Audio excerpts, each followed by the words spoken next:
Welcome to the Decoding and Data Dispatch chapter of the AMD Software Optimization video series for the third generation AMD Opteron processor.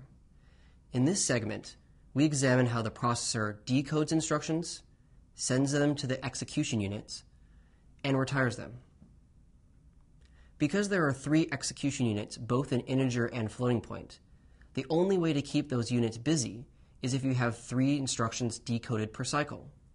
That's why you start seeing everything being treated in triplets from this point on. There are three decoders, and out of a 32-byte window, up to 4 instructions can be selected for decoding. It can decode up to 3 instructions per cycle. However, not all instructions are equal. Simple instructions are called direct path instructions. Complex ones are called vector path, also known as microcoded instructions. Each direct path instruction may result in 1 or 2 macro ops. There may be up to 3 of these macro ops being generated per cycle, which means that even though up to 3 instructions may be decoded per cycle, only 3 macro ops are generated per cycle.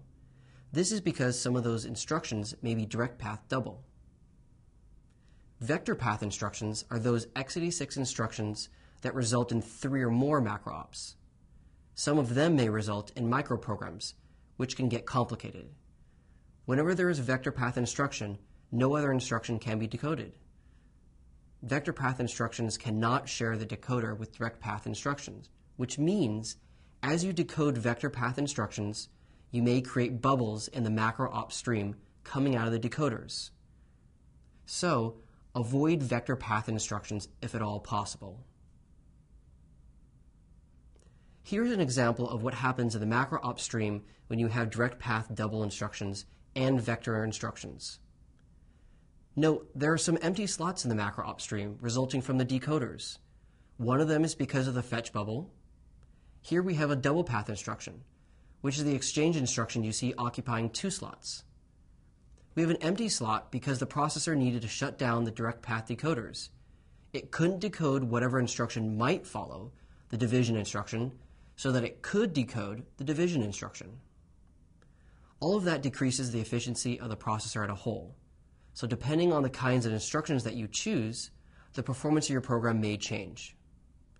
Sometimes, instead of using a vector path instruction, you're better off using 2 or maybe 3 direct path instructions that accomplish the same thing, and it's going to be better performing.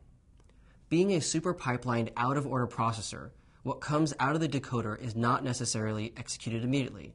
It's actually first stored in a queue where the instruction is going to be tracked throughout its lifetime and given to the execution units from that point on.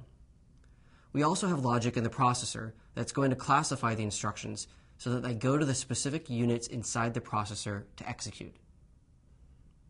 They can be integer instructions, in which case they would use the integer pipeline stages, or they are floating point instructions and would use those floating point pipeline stages.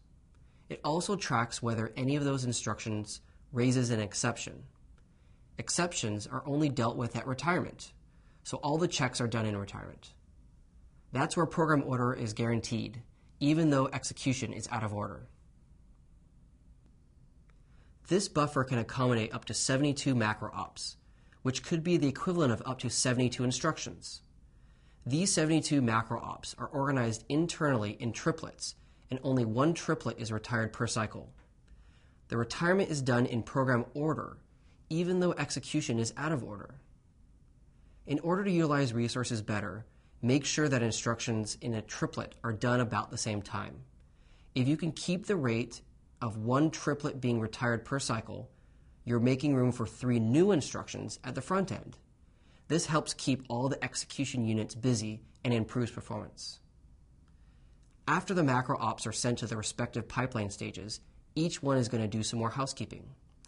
There are separate register files for integer and floating point, and separate logic to do register renaming. That is also where register dependency is going to be checked, or the dependency chains are going to be identified. The following stage is the scheduler, which is the one that's really going to be working hard to make sure that each execution unit associated with it is kept busy. In every clock cycle, you can have up to 3 macro ops being scheduled to each side of the execution units, integer or floating point. The macro ops are broken down further into more specialized micro ops, which are then sent to the execution units. In this example, you can see that some instructions do have memory operands. For the add instruction, you need the ALU microop, its implied AGU microop, and the microop being sent to the load store unit. You can see here, one add instruction gets converted into 3 microops. Understanding how the execution units decode instructions will help guide your coding choices. Remember, there is some overhead when using vector path instructions. Use a couple direct path instructions instead. Keep in mind some of the other points we've made in this chapter to ensure best performing code.